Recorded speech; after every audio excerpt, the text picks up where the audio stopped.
Shalom, shalom, shalom, everybody. We're gonna take a break. We're gonna take a break and get into chapter 5. Chapter 5 on this session of reading with Shilo. We're gonna take a break and we're gonna read love language number 2, quality time. Quality time. Love language, the 5 love languages by Gary Chapman. Okay. Go get me one, man. Can you give me one, please? Here you go. Thank you. No.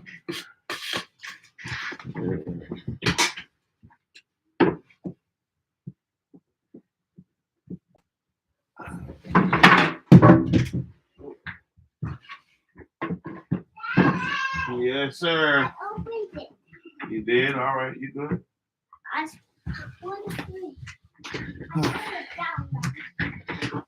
That's what's up. Good job, son. Great job. All right. Yeah, we're going to get into this.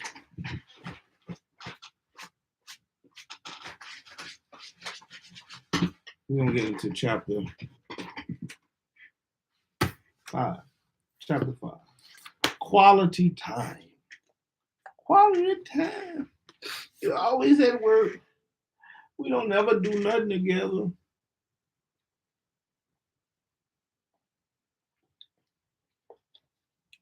You don't never have enough time for us and the children.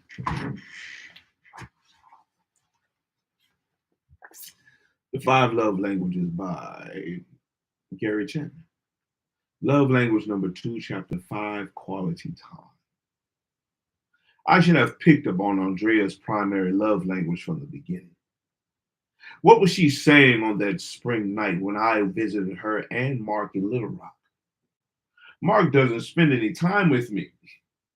What good are all our things if we don't even enjoy them together? What was her desire? Quality time with Mark. She wanted his attention. She wanted him to focus on her, to give her time, to do things with her. By quality time, I mean giving someone your undivided attention. I don't mean sitting on the couch watching television together. When you spend time that way, Netflix or HBO has your attention, not your spouse.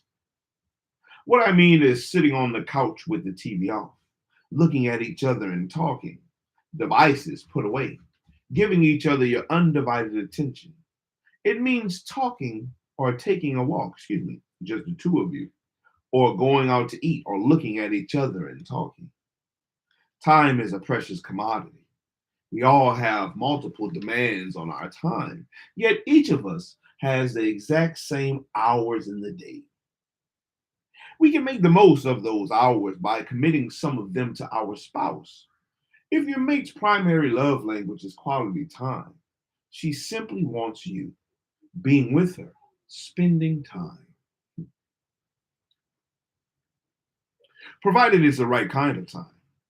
Have you ever noticed that in a restaurant, you can almost always tell a difference between a dating couple and a married couple? Dating couples look at each other and talk. Married couples sit there and gaze around the restaurant. You'd think they went there to eat. When I sit with my wife, I give her 20 minutes of my undivided attention, and she does the same for me. We're giving each other 20 minutes of life. We will never have those 20 minutes again. We're going our lives to each other. We're giving our lives to each other. It is a powerful emotional communicator of love. One medicine cannot cure all diseases. In my advice to Andrea and Mark, I made a serious mistake. I assumed that words of affirmation would mean as much to her as they would to him. I had hoped that each of them would give adequate verbal affirmation. The emotional climate would change, and both of them would begin to feel loved. It worked for Mark. He began to feel more positive about Andrea. sensing her genuine appreciation for his hard work, but it had not worked as well for Andrea because words of affirmation was not her primary love language. Her language of quality time. Her language was quality time. I called Mark, who told me Andrea was still not very happy.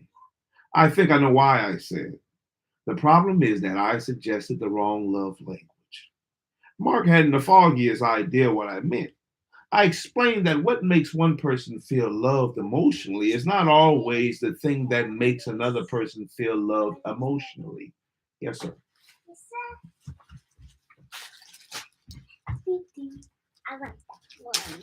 I want that one. Hey, come here. Come here, both of you. I know y'all not spraying that stuff. Come here, come here, come here. Are you messing with stuff you're not supposed to? Oh, you're not? Are you messing with things that you are not supposed to? DJ, I'm gonna ask you one more time. Are you messing with things that you're not supposed to? Okay, don't lie. Why are you messing with things that you're not supposed to? I'm listening. Speak up, son. Of what? Because of what, son? Okay, but are you supposed to? Raise up your arms. No, sir. Leave it alone. Do what you're supposed to do, son, and you won't get in trouble. What are you supposed to be doing?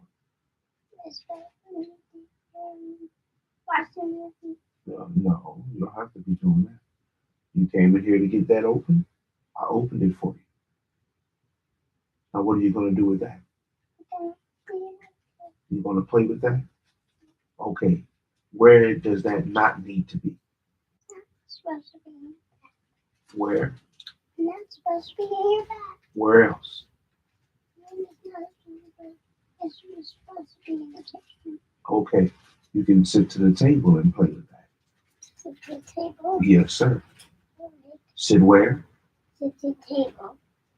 Sit where? To the table. Put your Crocs on your feet, son. All right. Handle your business. Y'all go in the kitchen with it, please. Thank you very much.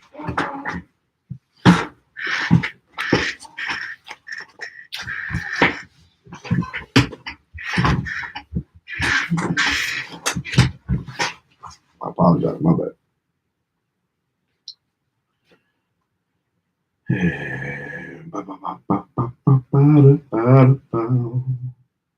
Mark hadn't the foggiest idea what I meant.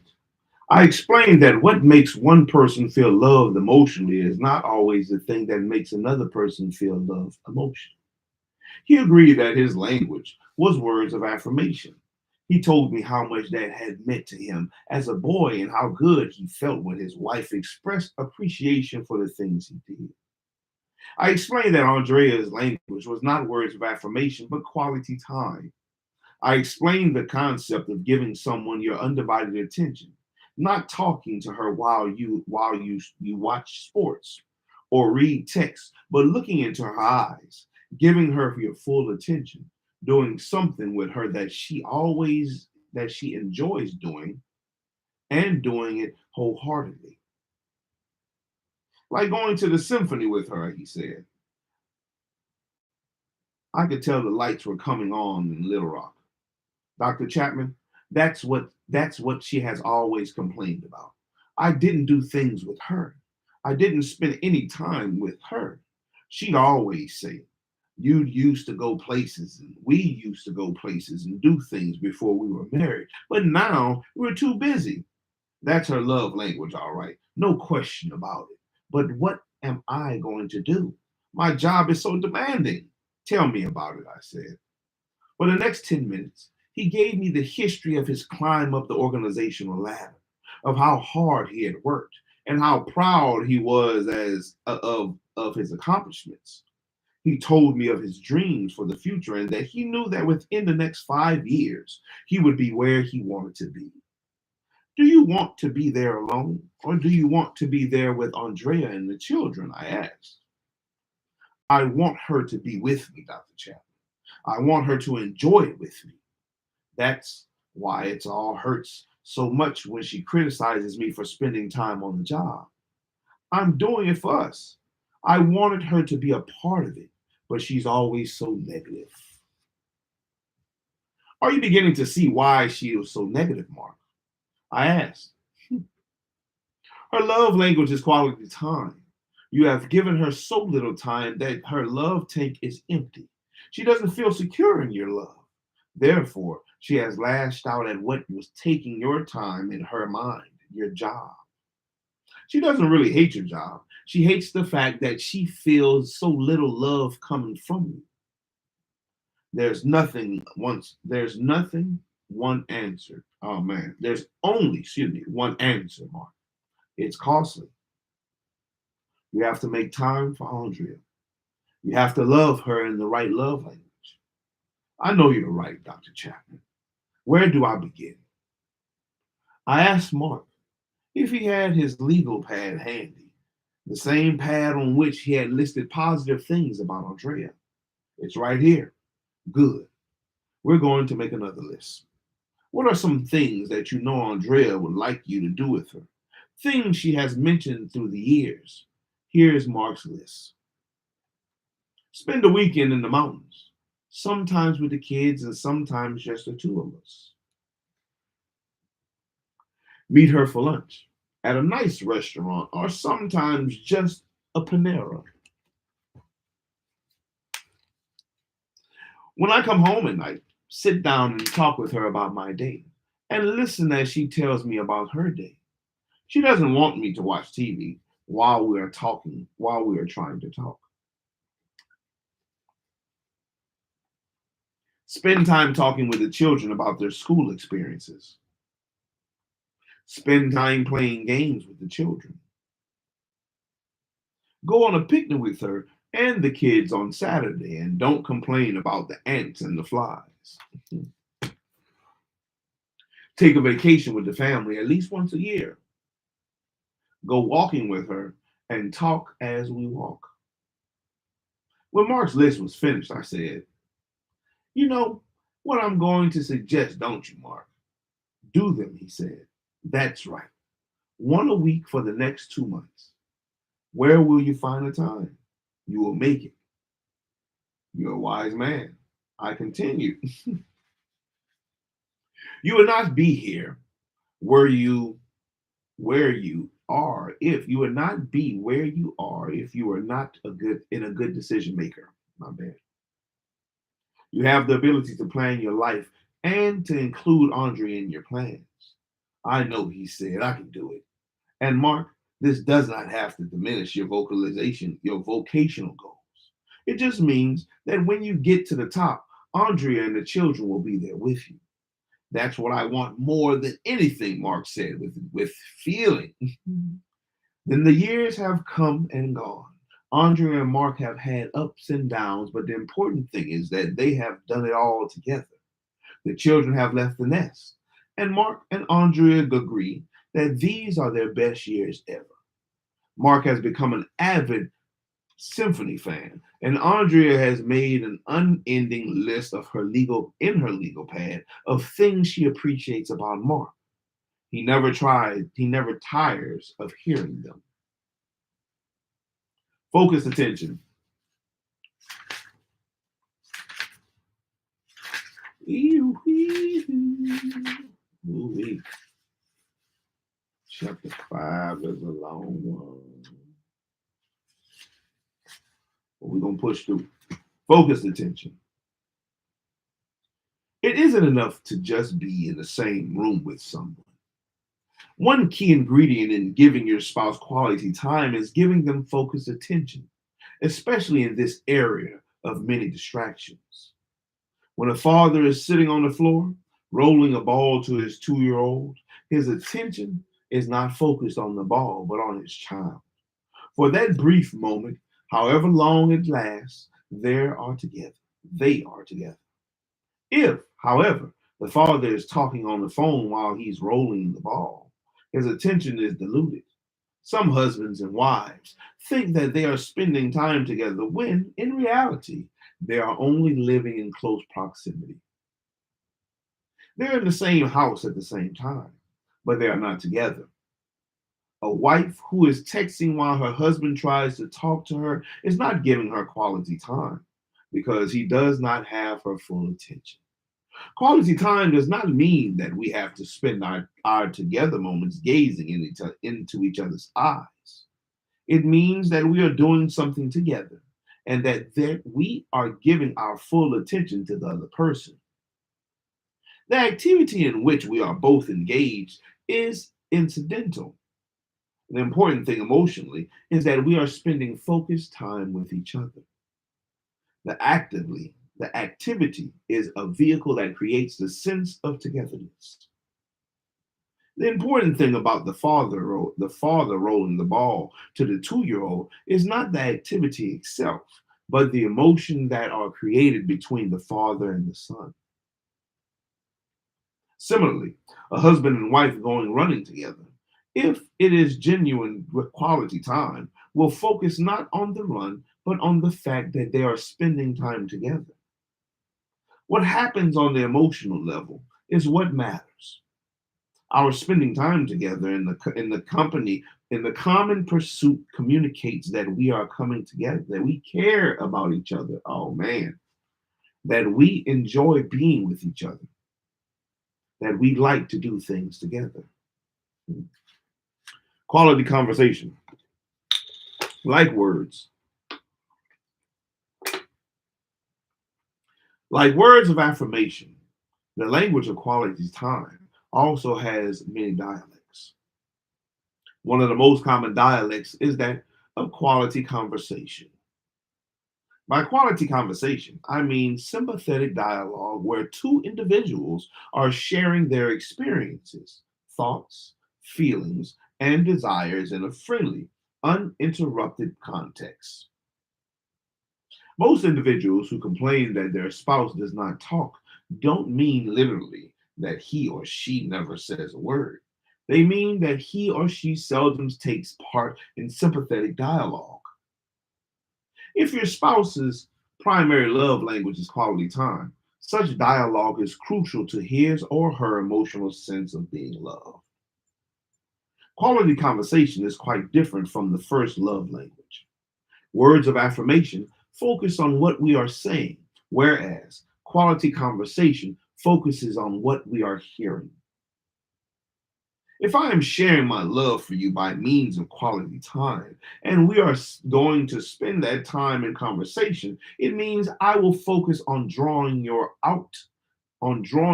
out, listening sympathetically to what have to say, and I will ask questions, not in a badgering manner, but with a genuine desire to understand your thoughts, feelings, and desires. I met Patrick when he was 43 and had been married for 17 years. I remember him because his first words were so dramatic. He said he sat in the leather chair in my office, and after briefly introducing himself, he leaned forward and said with great emotion, Dr. Chapman, I have been a fool, a real fool. What has led you to this conclusion? I asked. I've been married for 17 years, he said, and my wife has left me. Now I realize what a fool I've been.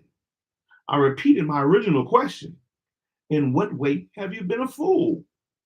My wife would come home from work and tell me about problems in the office. I would listen to her and then tell her what I thought she should do. I always gave her advice. I told her she had to confront the problem. Problems don't just go away.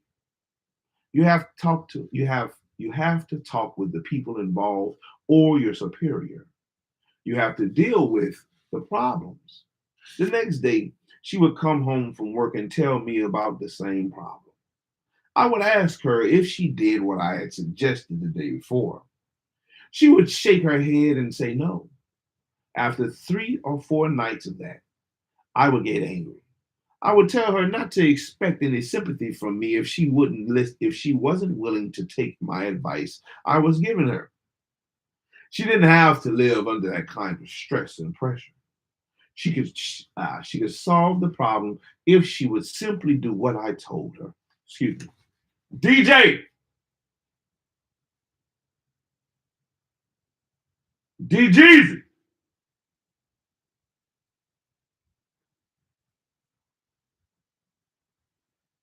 DJ.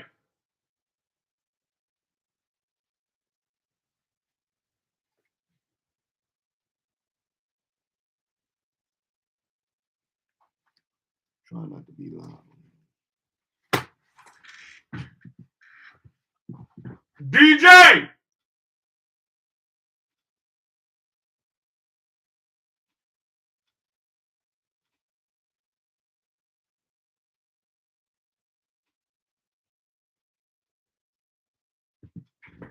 Excuse me.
My bad, my bad. Let's continue where we were.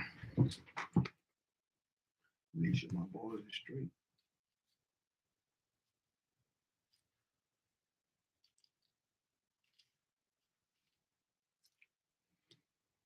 I need them.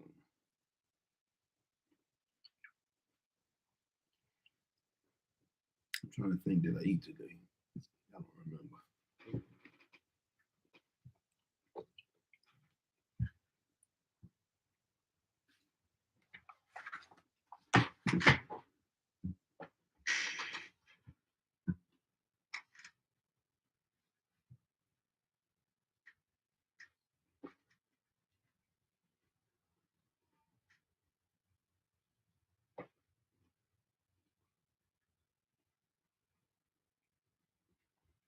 Oh, here we go.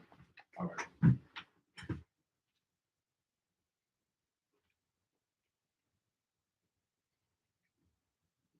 The next day, she would come home from work and tell me about the same problems. I would ask her if she did what I had suggested the day before. She would shake her head and say no. After 3 or 4 nights of that, I would get angry and I would tell her not to expect any sympathy from me if she wasn't willing to take the advice that I was giving her. She didn't have to live under that kind of stress and pressure. She could solve the problem if she would simply do what I told her. It would hurt me to see her living under such stress because I knew she didn't have to. The next time she'd bring up the problem, I would say, I don't want to hear about it. I've told you what you need to do. If you're not going to listen to my advice, I don't want to hear it. I would withdraw and go about my business. What a fool I was, he said. What a fool. Now I realized that she didn't want my advice. She told me about her struggles at work. Now I realize that she didn't want advice when she told me about her struggles at work. She wanted sympathy. Sympathy.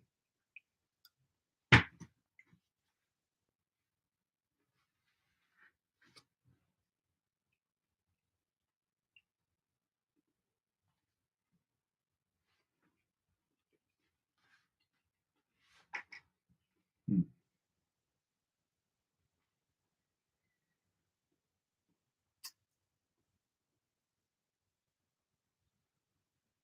She wanted me to listen, to give her attention, to let her know that I could understand the hurt, the stress, the pressure.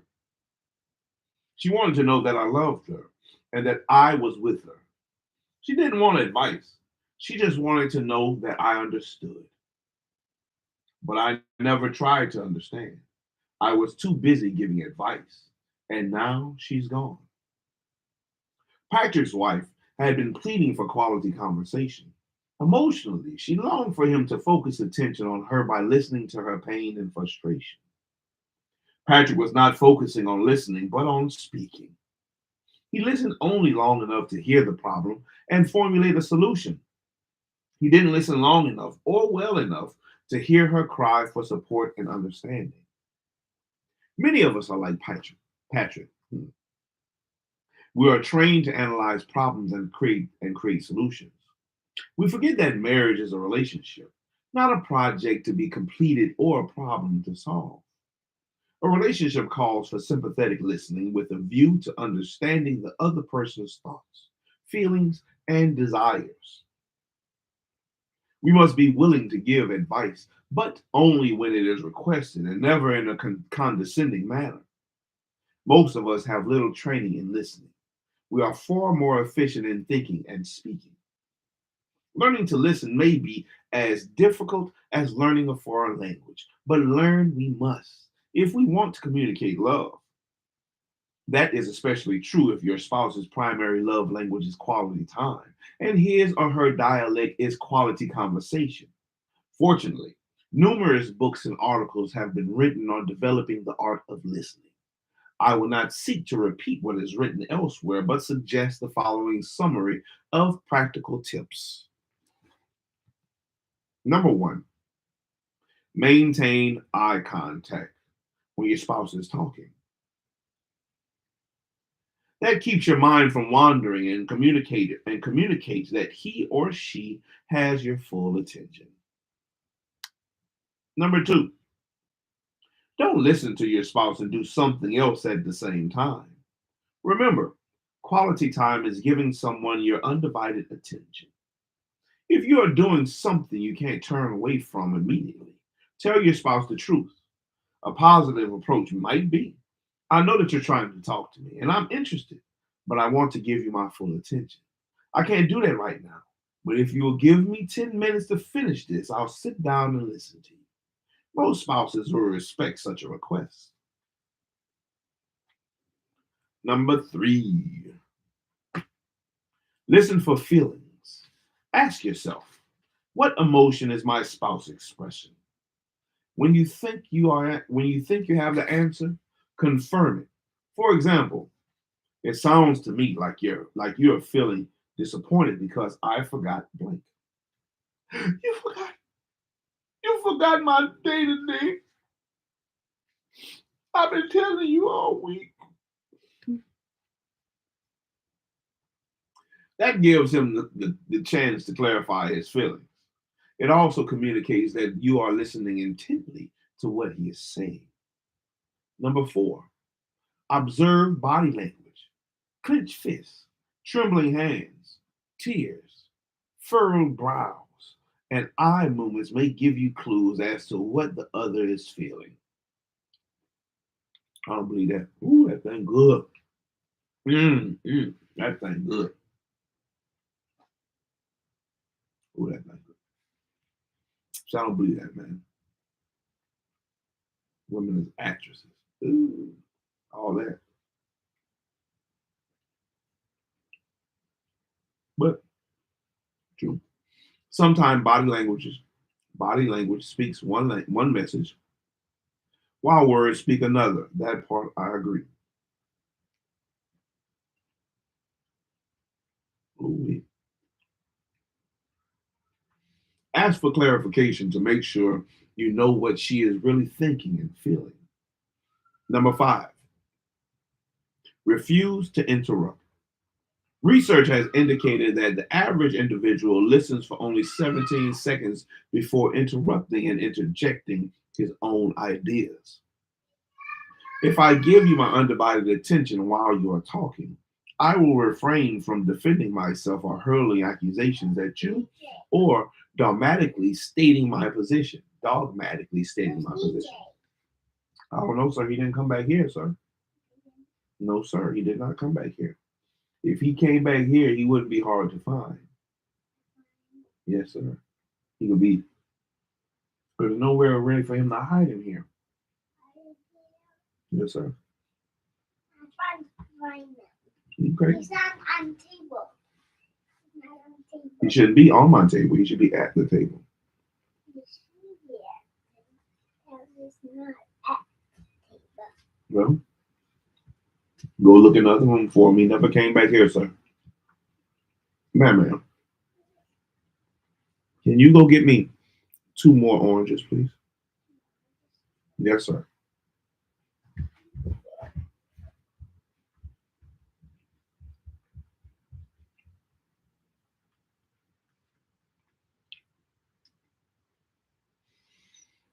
I will refrain from defending myself or hurling accusations at you or dogmatically stating my position.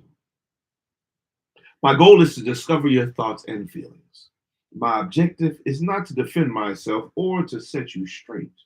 It is to understand you. Learning to talk.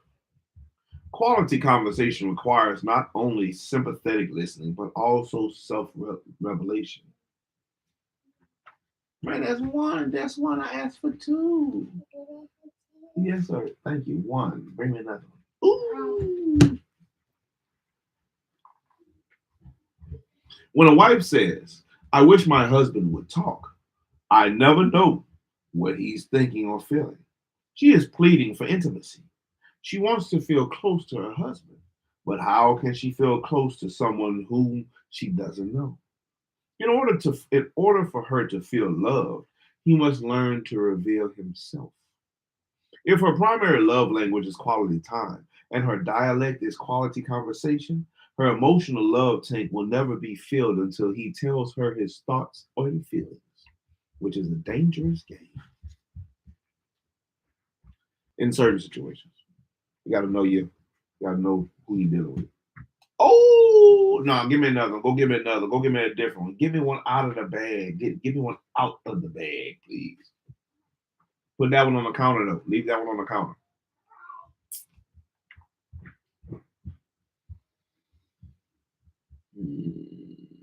Self-revelation does not come easy for some of us.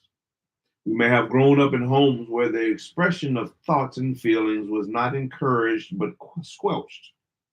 To request a toy was to receive a lecture on the sad state of family finances. The child went away feeling guilty for having the desire, and he quickly learned not to express his desires. When he expressed anger, the parents responded with harsh and condemning words. Thus, the child learned that expressing, thank you, that looks good, thank you, expressed anger. When he expressed anger, the parents responded with harsh and condemning words. Thus, the child learned that expressing angry feelings is not appropriate. If the child was made to feel guilty for expressing disappointment at not being able to go to the store with his father, he learned to hold his disappointment inside. By the time we reach adulthood, many of us have learned to deny our feelings. We are no longer in touch with our emotional selves. A wife says to her husband, how did you feel about what Steve did? And the husband responds, I think he was wrong. He should have, but he is not telling her his feelings. He is voicing his thoughts. Perhaps He has reason to feel angry and disappointed, but he has lived so long in the world of thought that he does not acknowledge his feelings. When he decided to learn the language of quality conversation, it will be like learning a foreign language. The place to begin is by getting in touch with his feelings. Ooh, becoming aware that he is an emotional creature in spite of the fact that he has denied that part of his life.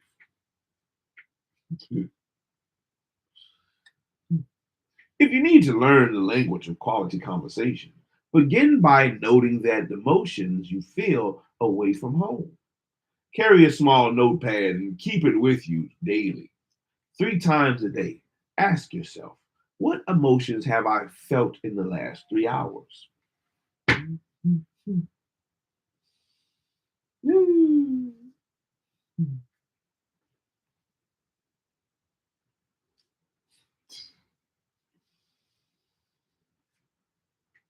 Boy, boy, boy, what emotions have I felt in the last 3 hours?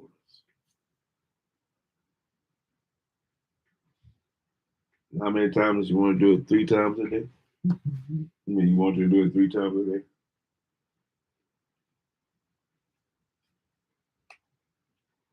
It's not good as the last one.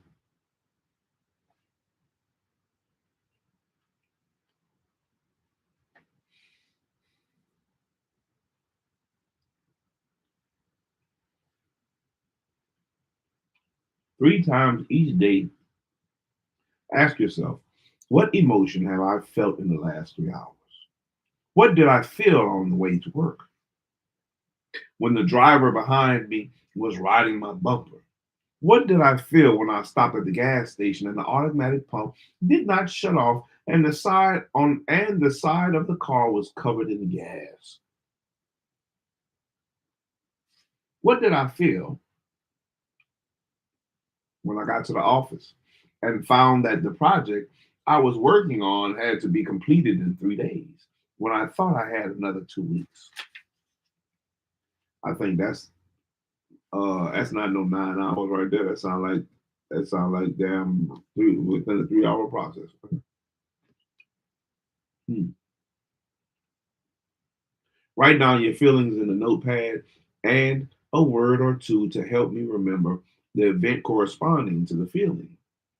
Your list may look like this: event, tailgater, feelings, angry, event, gas station, feelings, very upset, event, work project due, feelings, frustrated and anxious.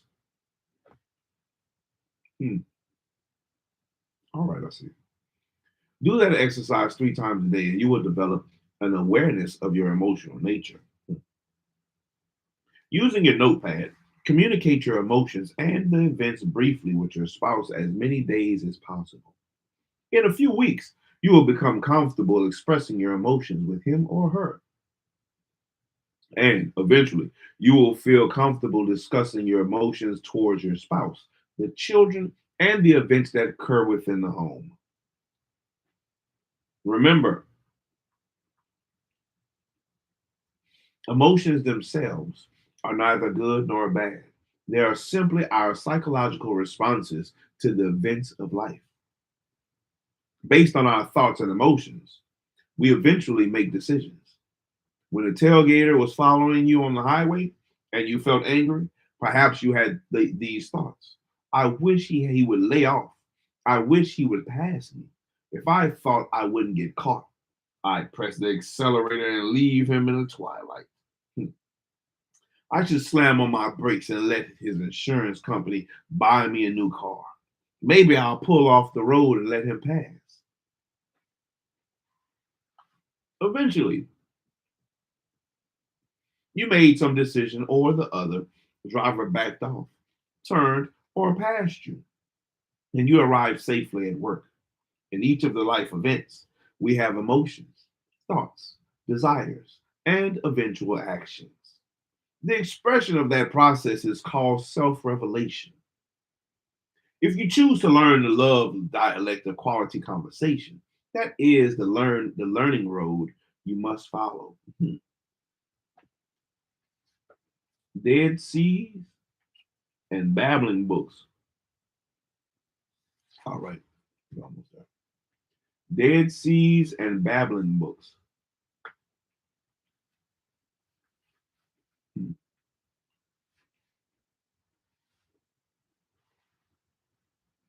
Not all of us are out of touch with our emotions, but when it comes to talking, all of us are affected by our personality. I have observed two basic personality types. The first I call the Dead Sea. In the little nation of Israel, the Sea of Galilee flows south by way of the Jordan River into the Dead Sea. The Dead Sea goes nowhere. It receives, but it does not give. This personality type receives many experiences, emotions, and thoughts throughout the day. They have a large reservoir where they store that information, and they are perfectly happy to talk, not to talk. If you say to the Dead Sea personality, "What's wrong? Why aren't you talking tonight?" He will probably answer, "Nothing's wrong. What makes you think something's wrong?" And that response is perfectly honest. He is content not to talk. He could drive from Chicago to Detroit and never say a word and be perfectly happy. On the other extreme is the babbling brook. For this personality, whatever enters into the eye gate or the ear gate comes out of the mouth gate, and there are seldom 60 seconds between the two. Whatever they say, whatever they hear, they tell. In fact, if no one is at home to talk to, they will call someone else. Do you know what I saw? Do you know what I heard? If they can't get someone on the phone, they may talk to themselves because they have no reservoir. Many times a Dead Sea marries a babbling brook. That happens because when they are dating, it is a very attractive match. If you are a Dead Sea and you date a babbling brook, you will have a wonderful evening. You don't have to think, how will I get the conversation started tonight? How will I keep the conversation flowing? In fact, you don't have to think at all. All you have to do is nod your head and say, "Uh huh." And she will fill up the whole evening, and you will go home saying, "What a wonderful person." On the other hand, if you are a babbling brook and you date a Dead Sea, you will have an equally wonderful evening because Dead Seas are the world's best listeners. You will babble for 3 hours. He will listen intently to you, and you will go home saying, "What a wonderful person." You attract each other. But 5 years after marriage, the babbling brook wakes up one morning and says, "We've been married 5 years, and I don't know him." The Dead Sea is saying, "I know her too well." I wish you would have stopped the flow and give me a break. The good news is that Dead Seas can learn to talk and babbling brooks can learn to listen. We are influenced by our personality, but not controlled by it. One way to learn new patterns is to establish a daily sharing time in which each of you will talk about three things that happened to you that day and how you feel about them. I call that the minimum daily requirement for a healthy marriage. If you will start with the daily minimum, in a few weeks or months, you may find quality conversation flowing more freely between you. Shalom, shalom, shalom. Quality activities. You're almost done. A couple more pages. Couple more pages. Quality activities. In addition to the basic love language of quality time or giving your spouse your undivided attention, as another dialect called quality activities. At a recent marriage seminar, I asked couples to complete the following sentence. I feel most loved by my husband or wife when blank. Here's the response of a 29-year-old husband who has been married for 8 years. I feel most loved by my wife when we do things together, things I like to do and things she likes to do. We talk more. It sort of feels like we're dating again. That is the typical response of individuals whose primary love language is quality time. The emphasis is on being together, doing things together, giving each other an undivided attention. Quality activities may include anything in which one or both of you have an interest. The emphasis is not on what you are doing, but on why you're doing it. The purpose is to experience something together, to walk away from it feeling like he cares about me. He is willing to do something with me that I enjoy, and he did it with a positive attitude. That is love. And for some people, it is love's loudest voice. One of Emily's favorite pastimes is browsing in used bookstores. I love to just disappear into the stacks and see what treasures I can find, she says. Husband Jeff, less of an avid reader, has learned to share these experiences with Emily and even point out books she may enjoy. Emily, for her part, has learned to compromise and not force Jeff to spend hours in the stacks. As a result, Jeff probably says, I vowed early on that if there's a book that Emily wanted, I would buy it for her. Jeff may never become a bookworm, but he has become proficient at loving Emily. Hmm. Quality activities may include putting in the garden, visiting historic sites, birding, going to a concert, working out together, or having another couple over for homemade soup and bread. The activities are limited only by your interest and willingness to try new experiences. The essentials ingredients in a quality activity are number one, at least one of you wants to do it. Number two, the other is willing to do it.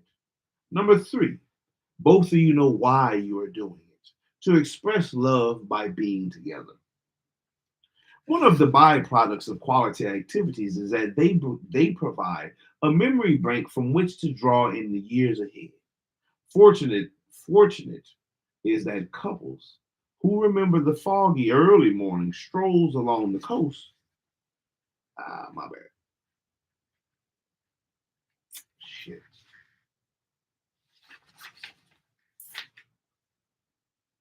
Fortunate is the couple who remembers a foggy early morning stroll along the coast. The spring they had put the prairie garden. The day they revisited their childhood neighborhood. The night they attended their first Major League Baseball game together. The one and only time they went skiing together and he broke his leg. The quiet times of working side by side at night in their home office. And, oh yes, the awe of standing beneath the waterfall after the 2 mile hike. That one sounds nice. That one. They can almost feel the mist of that. They can almost feel the mist as they remember. Those are memories of love, especially for the person whose primary love language is quality time. And where do we find time for such activities, especially if both of us have vocations outside of the home? We make time, just as we make time for lunch and dinner. And why? Because it's just as essential to our marriage as meals are to our health. Is it difficult? Does it take careful planning? Oh, yes. Does it mean we have to give up some individual activities? Perhaps. Does it mean we do some things we don't particularly enjoy? Certainly. See Jeff and Emily. Is it worth it? Without a doubt. What's in it for me? The pleasure of living with a spouse who feels loved and knowing that I have learned to speak his or her love language fluently. A personal word of thanks to Mark and Andrea in Little Rock, who taught me the value of love language number one, words of affirmation, and love language number two, quality time. Now it's on to Chicago and love language number three. Your turn. What in your marriage detracts from spending quality time? If your spouse's love language is quality time, number one,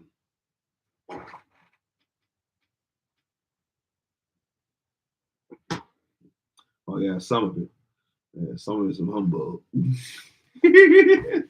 But I'm forcing myself to read,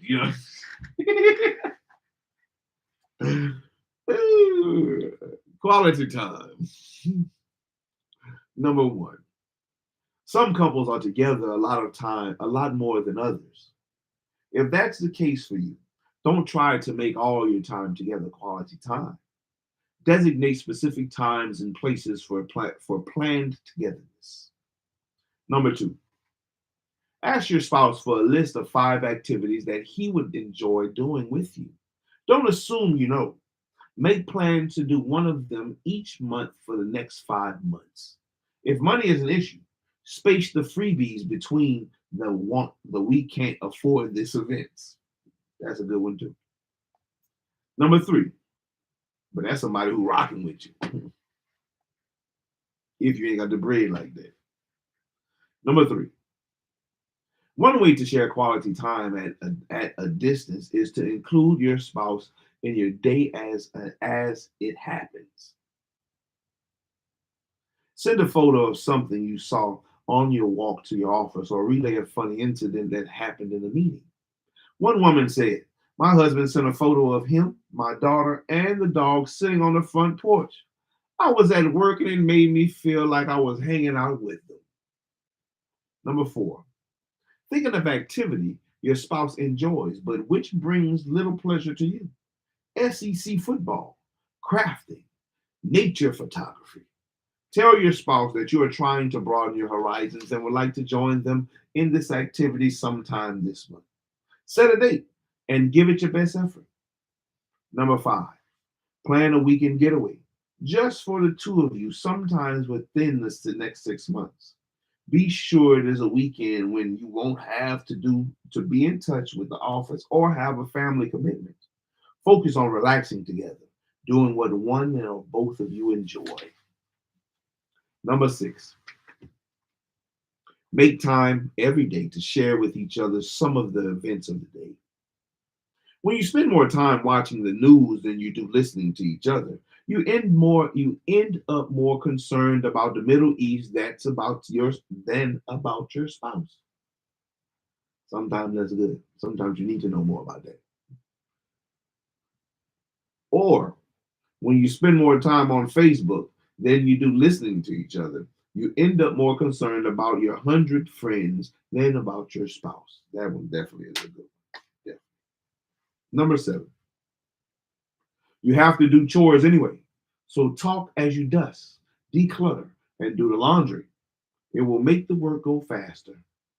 Number eight, read the travel section in the Sunday paper together and dream out loud about places you'd like to go, whether you actually go to these places or not.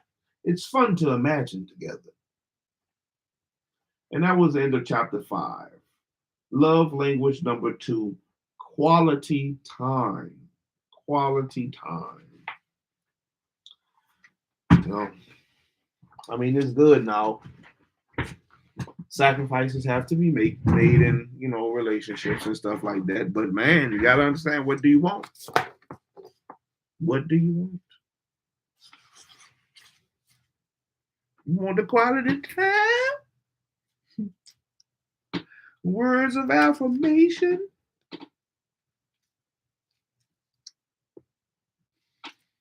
I think this stuff be good. You know what I mean? The first thing first, you gotta really be with somebody who, really want to be there, man. First things first, really be there with somebody who really want to be there. But we're gonna come back next time. We're gonna come back next time with chapter 6. I'm sorry, chapter 6, love language number 3, receiving gifts, which I think is a lot of women so-called love language. They love receiving gifts. But this is the 5 love languages by Gary Chapman. Man, I'm trying. The 5 love languages by Gary Chapman. We'll come back next time with receiving gifts. Let me see how long receiving gifts is. That one good. So good.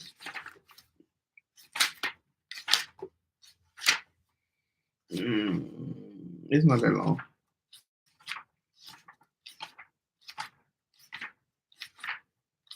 Seven, not that long either.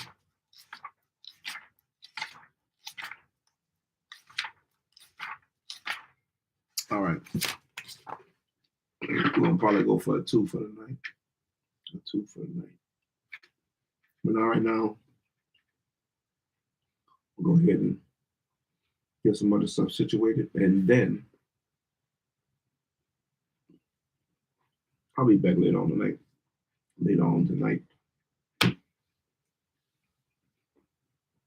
What's today? I'll just be back later on tonight. And I'll go ahead and read love language number 3, chapter 6, receiving gifts, from Gary Chapman's The 5 Love Languages. And we're almost halfway through the book. Ooh, thank you, Lord. Oh, man. Smashing through the book. What's the question, Shema?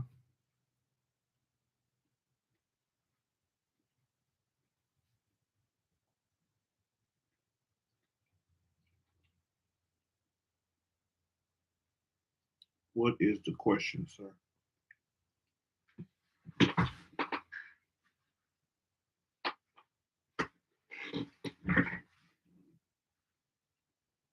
Well, let me not say that. I might be saying it wrong. I might be a man. What's the question?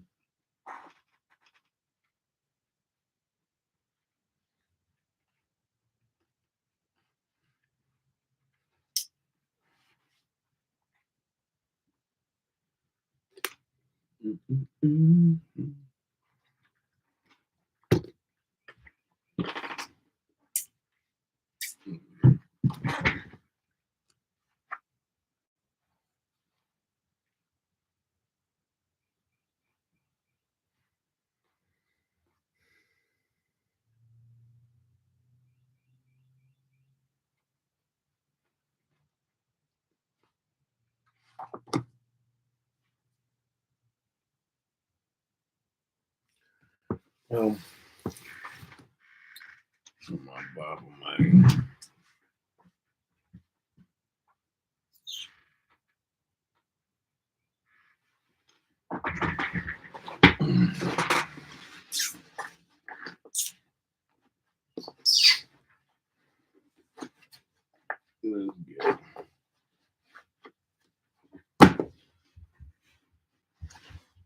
Man. Go get my other bag, please. DJ, go get my other bag. Backpack? Yes, sir. Go get my backpack, please. No, sir. I need my backpack. Go get my backpack. Go get my backpack. So I get my Bible. So we can let the Bible speak.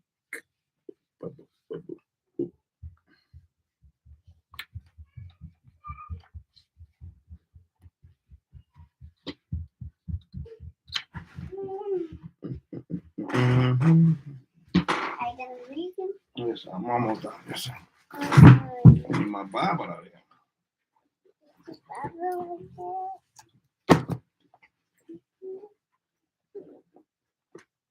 How can I help you? What you doing taking in my stuff? What you doing taking in my boy? What you doing taking in my stuff, boy? Put it over there, please. Put it over there, please. Go to Leviticus 23. Leviticus 23. Let me see. Get yourself down. Get yourself down with your picker head. Get down, boy.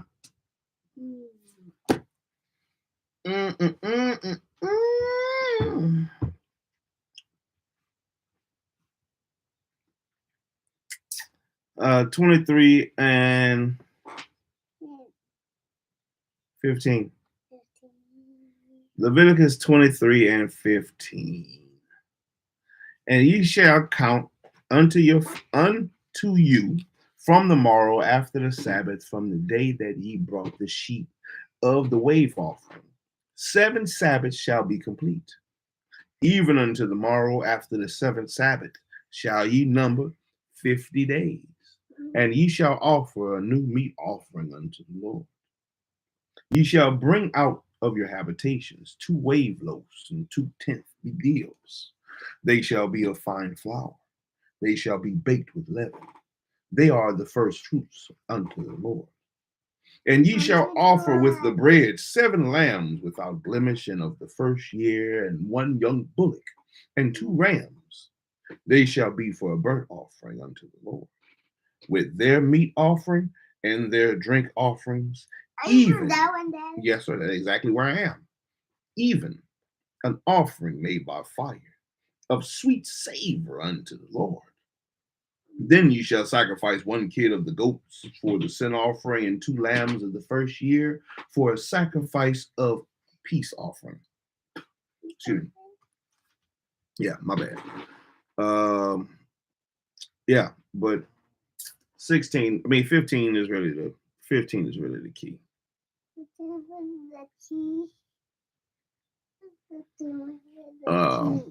Yeah, 15 is really the key. And ye shall count unto you from the morrow after the Sabbath. So it'll be after. I would say after. Yeah, after the Passover Sabbath.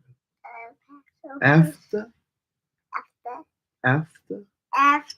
After the Sabbath. After the Passover Sabbath. Mm-hmm. There you go. Well, yeah. But thank you, DG. Yeah, you know where the Bible at. I know where the Bible at. Mm-hmm. It's in your bed. Say it again. It's in your bed. That was it. Thought you had a question pertaining to the book. Goodbye. Oh, this is, well, still reading technically. Come on, get on. All right. I got your hug. No, right. It's still reading technically, but it's not the book that I'm reading right now. We are reading the 5 love languages, and that's what we're on. So, any more questions? Leave it pertaining to whatever book's being read during that time. You know, if I'm, I don't mind going to it. But, Where's the top, Dad? Where's the top? The top right here, my boy. Mm-hmm. Yeah, I don't mind pulling out. I ain't tripping on that. You know, but the live right now is for, you know. Oh no, ain't no problem. Ain't no problem at all. It helps with the, engagement. With the engagement of the live, it does help with that. But at the same time, like I said, I would like it to be more, on what's being read. Now, don't get me wrong. It's gonna come. I'm probably gonna read. I'm probably gonna come out and read the Bible too. Come up here and read. I'll probably do. It depends. I'll see after I'm. It's from the I go to it. I reference it and go to it, but outside of like the book of Jasher, I haven't really focused on reading the Bible on the lives yet. But I think eventually I'll most likely do that and take it. I'm showing my notes. What happened to your head, man? It's been bubbled by Sonic. So look like you bust your head, bro. Sign it. Yeah. Other than that, man. Yeah, we're gonna keep pushing forward on these books, though. We're gonna keep pushing forward. Like I said, I'll come back later with chapter 6. Mm-hmm. Receiving gifts. Love language number 3. Yeah. Let's go cook, man. Let's go cook some meat. But now we don't cook. I don't know. We're gonna figure it out. Maybe we eat some eggs. Maybe we can play that goes down to the bottom. We'll see what's what. All right. But until later on, man. Shalom, everybody. Shalom, everybody. Shalom, everybody. Shalom, everybody. Till next time. Next time. Shalom. Shalom. DJ. Remember that. Yeah, Daddy. Mm-hmm. Where?